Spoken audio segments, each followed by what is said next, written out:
Good morning. I want to thank Penny, Chris, Tim for gifting me this opportunity to think through some of the ideas that are percolating around the future of education preparation. Recently, I've been working with two young teachers on a project. I want to share with you a letter of hope and dreams that I have for them. Dear Katie and Aaron, it's been over a decade since the two of you started as fresh people at Boston University with the goal of becoming social studies teachers. A few months after your matriculation, Barack Obama was inaugurated as President of the United States. We're in the midst of economic turmoil. Few influential voices were arguing that schools of education were doing their job, that being a teacher was essential to our national well-being, or that PK-12 education was effective. Yet you persisted. You came into your educator preparation program at the height of high-stakes testing movement, the charter school movement as the answer to challenges of closing the achievement gap for urban youth, Teach for America as an exemplar alternative certification practice, and the beginning of the movement to replace all place-based learning with digital magic. Yet you persisted. You stayed with us as we insisted that disciplinary knowledge matters as much as pedagogical skills. You stayed with us as we insisted that lots and lots and lots of supervised clinical practice was essential to becoming a highly qualified educator. You essentially completed two majors, one in history and one in education, to earn your BS. You persisted. Katie, I will never forget our conversation in Chicago where you were working at a charter school right after graduation. After sharing nightmares of their organizational challenges, you simply stated that you would finish the year with your fourth graders because they had never had a teacher that stayed with them for a whole school year. Just wow. Dan Davies, one of your BU mentors, is just so proud. You live the idea that caring and relationships is the core of effective and important teaching. After exploring the commercial world, you have returned to teaching in a school where you are working to instill an understanding of how an appreciation of diversity and social justice is a cornerstone of our democracy. Aaron, you went on to teach in a district outside of Boston because it was truly diverse.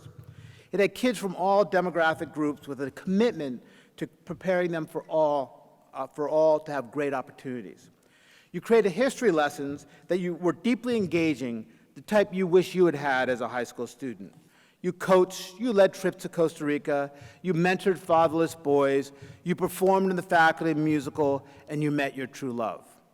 You then went on to explore your interest in social justice with a master's degree in human rights, followed your love to San Francisco, worked for the Boys and Girls Club before finding your place again in front of an 11th grade classroom filled with culturally and linguistically diverse people for whom you are creating learning opportunities that grow their intellect and well-being. And now, you are both seeking to start a doctoral program so that you can become the next generation of teacher educators with a particular focus on equity. Here are some of my hopes and dreams for you.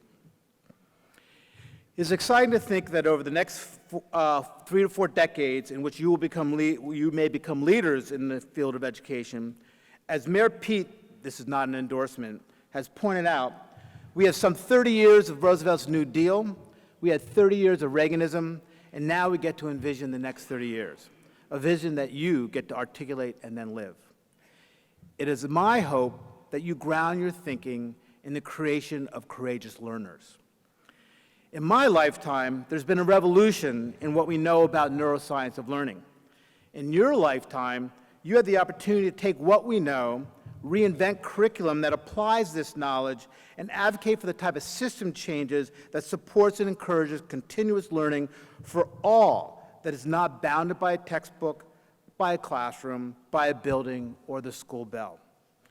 What we know now about learning, with what we know now about learning, how can we persist with grade structures that derive from the factory model of management?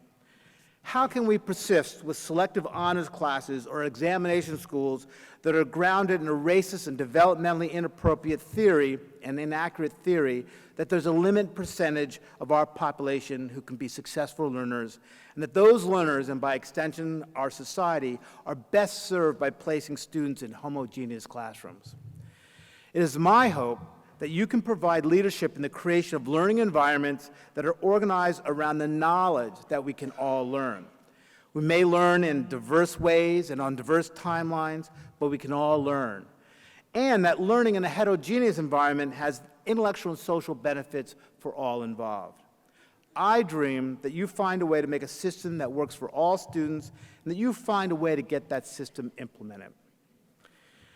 In my lifetime, we have become increasingly aware and intolerant of the manner in which we have systematically excluded children from opportunity as a function of their race, their gender, their class, or their intellectual ability.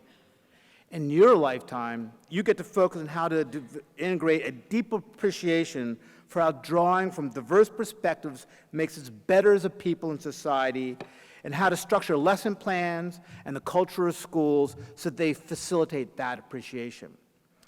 As you have sought and found diversity in your personal lives, you are well poised to create environments that value and foster diversity. You have heard my personal story of how my dad, when I initiated the conversation about becoming an educator, responded.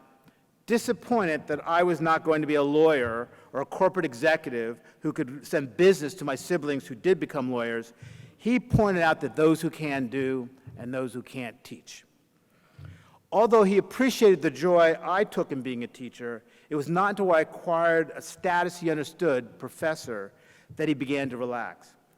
Over my lifetime, the status of educators has not gotten better. One can even argue that it has declined. Few parents are eager to have their children become educators. In fact, educators themselves are often the first to discourage their children from following them into the profession. The two of you, having spent more than 3 years in the classroom, are above average for your cohort of graduates from education preparation programs. Those trends are particularly pronounced in communities of color, where becoming an educator, once a major path to middle class for men and women of color, no longer has the position of reverence it once had. Since federally enforced integration, children of color are less often taught by someone who looks like them, and there's growing evidence that this lack of educators of color contributes to the widening achievement gap between children of color and their Euro-descendant peers. It is my hope that in your lifetime, you will take a leadership role in changing the value assigned to becoming an educator. To achieve that, you will need to focus on demonstrating the social value of a well-educated citizenry and how it takes significant training to become a highly effective teacher. I hope that you are articulate about the fact that it takes more time than we're giving preparation of educators rather than less to become a good teacher.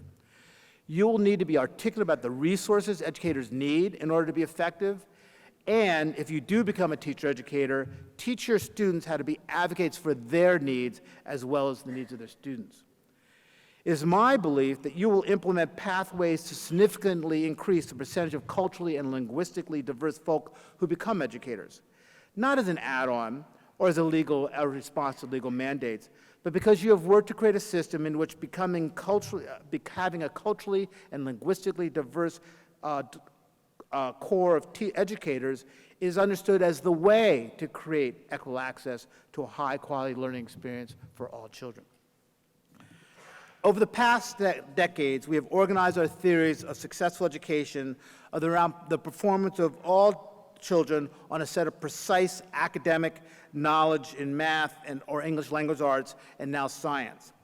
In many ways, this focus, particularly as we disaggregate the data by class, race, intellectual ability, has driven important changes in our practice of education. We have explored ways to drive success among all students. Although achievement gaps between groups remain across the country, the baseline of performance has improved, and there are pockets of success where the gap has closed.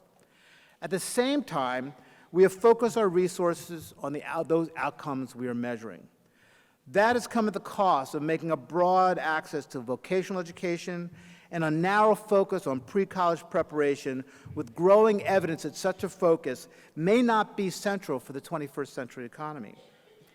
As we look at academic performance across the country, particularly in urban districts, we see that we are at an asymptote. We're still improving slightly, but the rate of improvement has slowed.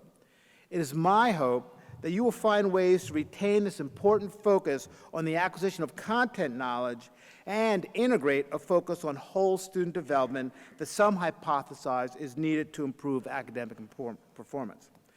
As we focus on the way to get our children more engaged in their learning by making it more relevant to their personal and career aspirations, we extend opportunity to more of our students. You are facing the opportunity to create a whole child-focused education, starting with educator preparation programs. Several years ago, I had the honor of serving on the search committee for the superintendent of the Boston Public Schools. We received more than 80 applicants and had off-the-record conversations with 10 highly qualified candidates. Through those conversations, it became clear that we were developing a common understanding of what makes a successful school and district. It starts with the teacher in the classroom who has the pedagogical content knowledge appropriate to the needs of the children in that classroom. It is followed by a principal who is able to create a collaborative relationship among those teachers so that they're able to work together to meet the needs of all the students. That school is then supported by a district in a way that brings resources to support the mission of each school in a value-added manner rather than using its authority to drive compliance to external standards. What also struck me in these conversations is that only one of those 80 candidates mentioned a school or college of education that had a meaningful and positive impact on his or her district. Making your school or college of education deeply relevant to your local educational agency is going to have a significant impact on your ability to create great educators and serve the learning of all children. To achieve this, you need to be a leader in making the science of education relevant to the practice of education and the practice of education relevant to the science of education. It is true that your greatest contributions will be the quality of the teachers you prepare to enter the classroom. If, however, you and your school are not actively engaged with your local educational agency, working with them to solve their problems of practice, your professional relevance and impact will recede over time. It is with some joy that I get to think about you guys getting older. With that inevitable process, it is my hope for you that you put the work into staying relevant and engaged in schools as they change, that your work as a teacher-educator is about continual improvement and growth and not just effective compliance.